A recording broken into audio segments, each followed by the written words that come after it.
So this is my first look at Downhill Racer, a 1969 American sports drama, and it was the directorial debut of Michael Ritchie and written by James Salter. It's based on a novel, a 1963 novel, The Downhill Racers by Oakley Hall. It's about a talented downhill skier who joins the United States ski team in Europe to compete in international skiing competitions.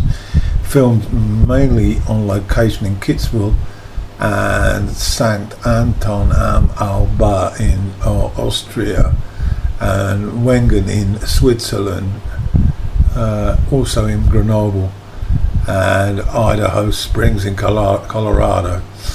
Okay, so let's get on to the cast. In the lead role is Robert Redford, who plays Dave Chabalat. Gene Hackman plays Claire. Camille Sparf is Carol, and there's also apparently a very minor role for Sylvester Stallone, who works in the restaurant. I'll try to keep an eye open for that, and let's find out a little bit more about the plot.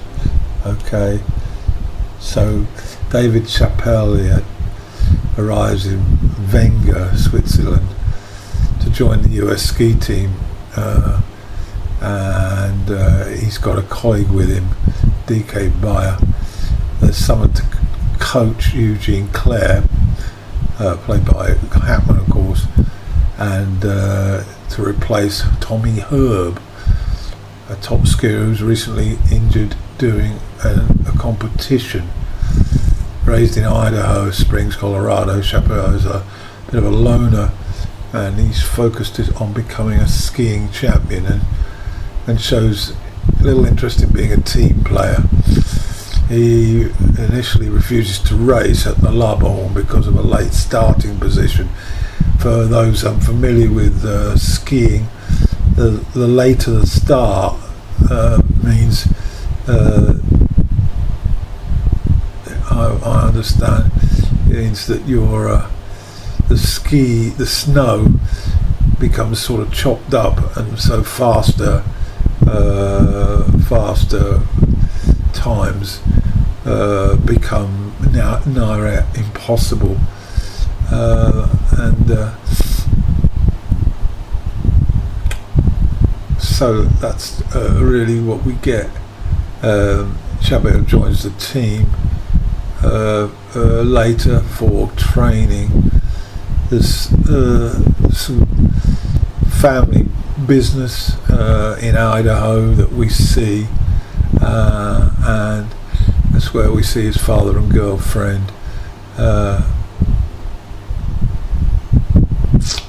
Chapelet's talents improve considerably, and he attracts the attention of a ski manufacturer for advertising, and we get the romantic aspects to it, and the skiing sequences are very dramatic and very much on location. It's very realistic, and the direction is solid.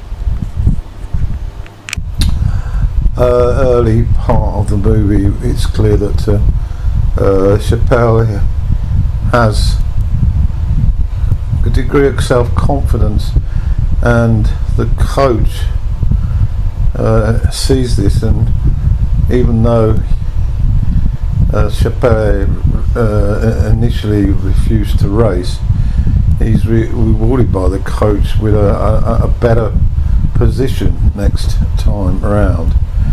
Then we see the course, and Chappelle waiting to get started. Downhill is exactly what it is. It's in skiing there are three main events.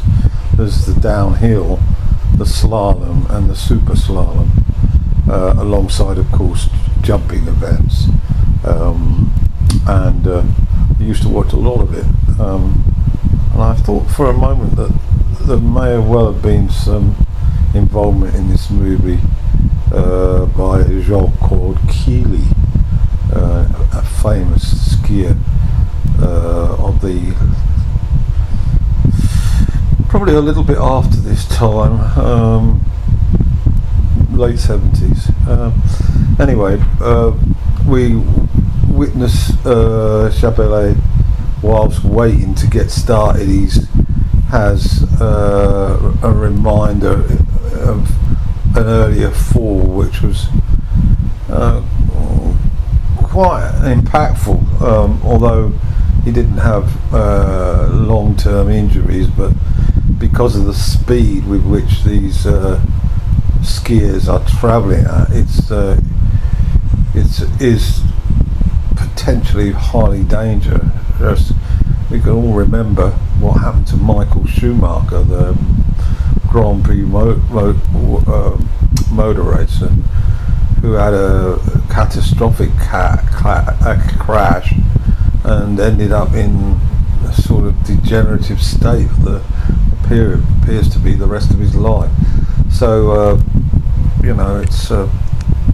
it's a dangerous sport, that has to be said, but the location is extremely attractive. So let's move on now. This movie, Chappelle, starting out from 79, actually finishes a commendable fourth.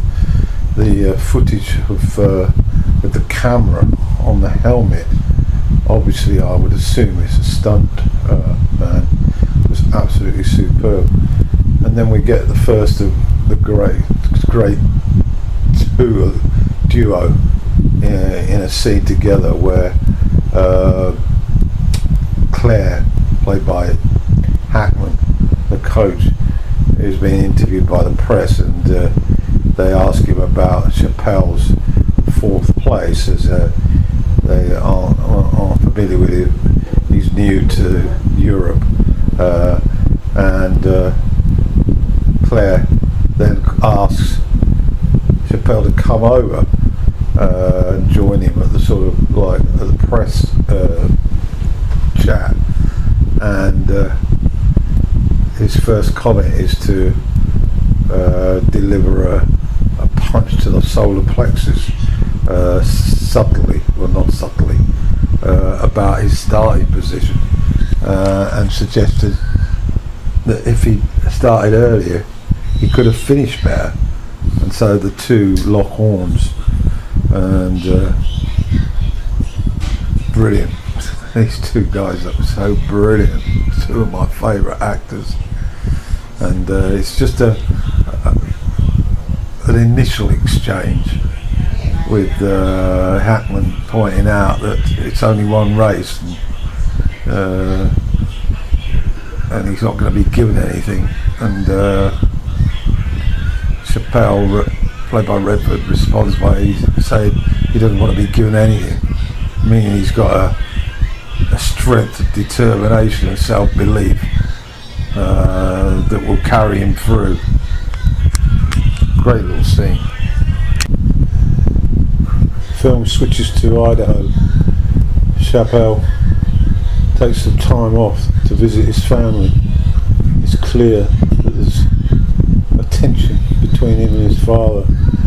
His father sort of works the land, probably a farmer, and can't identify that much with this glitzy sort of ski style career.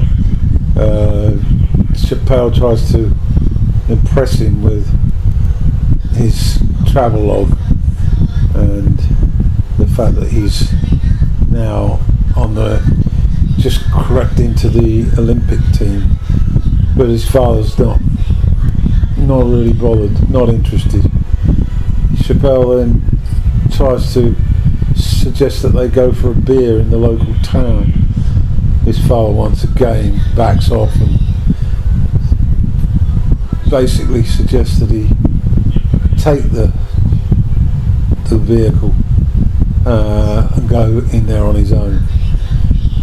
So it's hardly sort of cordial, sort of, oh, my boy's doing really well and I'm really proud of him. It's contrary to that, it's complete opposite. The underlying tension, we don't know as yet. We capture local Denver radio and a glimpse of Idaho Springs, a pretty small town in the heartland of America. Redford. Well, it's hard to believe really that 1969, this movie, he is now in his late 70s. My perception is of a man in his early 60s. He's aged terrifically well, and what a talent. An actor, a director, and involved in the Sundance Festival, of course. He's lives and breathes movies, and politically he's pretty sort of left, just my sort of guy. So as Chappelle forming cruise, he then wins an event in France, attracts the attention of a ski manufacturer who wants him to use his skis for advertising. But Chappelle is more interested in the member of staff that he's got, Carol Starr, and they end up having a brief affair, and Chappelle is pretty taken by her. He's impressed by her wealth. She's got a Porsche. Has good connections, of course, and he likes the fame and the beautiful girl thrown in. However, she has her own agenda, and although she likes a fling with him, she's also got her own ideas, and their brief liaison fizzles out. The rivalry within the US Olympic team is intense, and this leads to a sort of showdown in front of the coach between Chappelle and the other top racer from the States, and just trying to get his name.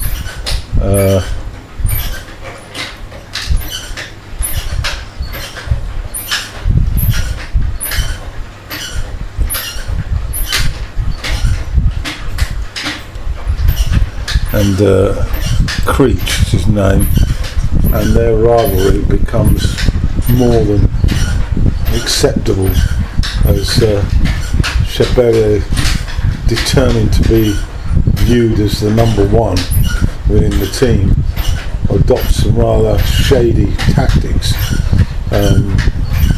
in their one-on-one race in front of the coach, and leads to Creech hitting a bridge.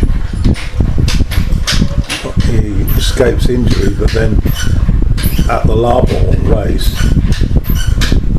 that unfortunate incident with Chappelle has clearly affected his confidence, and he then Creech ends up getting seriously injured,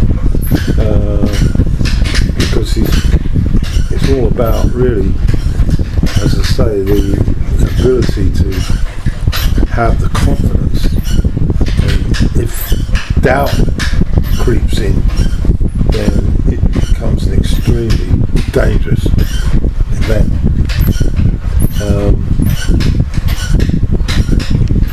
By this stage of the film, unfortunately, Claire's character has sort of slipped off the radar. Redford's romantic inclinations take a considerable hold on the plot, which is disappointing really, because I wanted to see how the coach relationship developed. And then we get to the Olympics, of course, and although Chappelle isn't favourite, he's certainly in the frame for a medal. And then we get the happy ending. Some other views of this movie, reviewed by Dennis Schwartz. He describes it as an exciting ski film based on the novel and the screenplay by Stalter, and based on an actual skier from America called Billy Kidd, who raced in the '68 Olympics, which is the year before this was released. Redford, however, said he based his character on Kidd's teammate in that event, Spider Sabia, who had broken his leg 6 times. First feature film for the director. It's got a semi-documentary style look to it, and the character-driven film tells about the chase for fame and the prize winning means.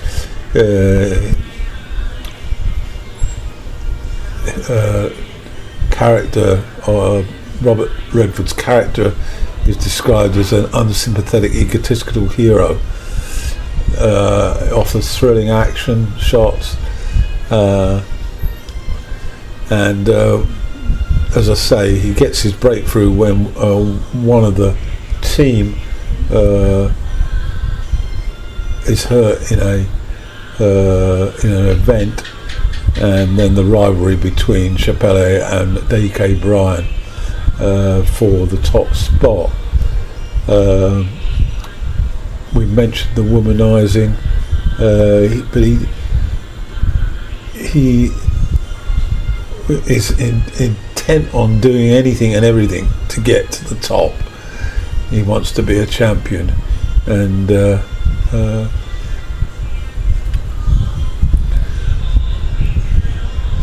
relationship with his father, of course, is very indifferent to Chappelle's success.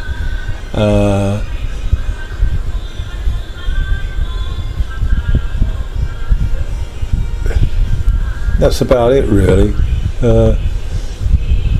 Dave is not a team man, of course. He's very much into his own ego,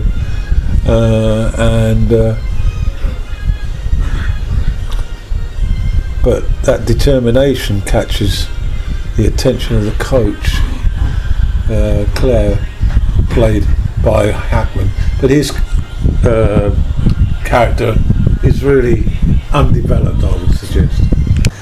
Another great scene towards the end involving Hackman and Redford. This follows the incident with the fellow member, the best skier on the team, and Chappelle forces him off the line, so he nearly collides with a sort of wall, and Hackman confronts him about his behaviour, his desire to become the number one at all costs. And it's one of those terrific, I see it this way, or you got it all wrong type of conversations, but the acting's superb. The film then goes through the final preparations for the big race at the Olympics. We see the competitors crammed together in a cable car as they move to the top of the mountain. Last minute chit chat with the American team and coach Hackman, and a degree of sort of nervousness. Chappelle, conscious of his major rival as German champion, and then we have the race. that's about it on this review. One point I may have mentioned earlier is that this was one of two movies that Redford was in this year, 1969. But the second movie, I think, was released at the beginning of 1970, and it was the movie that basically set alight his career. Butch, Cassidy and the Sundance Kid, lead role with his fellow jokester Paul Newman, which was a mega hit. This movie is okay, but clearly didn't make the sort of money that which Cassidy did, and in many ways Redford felt rather irritated that it wasn't promoted. But it's a fair old movie. So that's my review. Downhill Racer, 1969, starring Redford and Gene Hackman.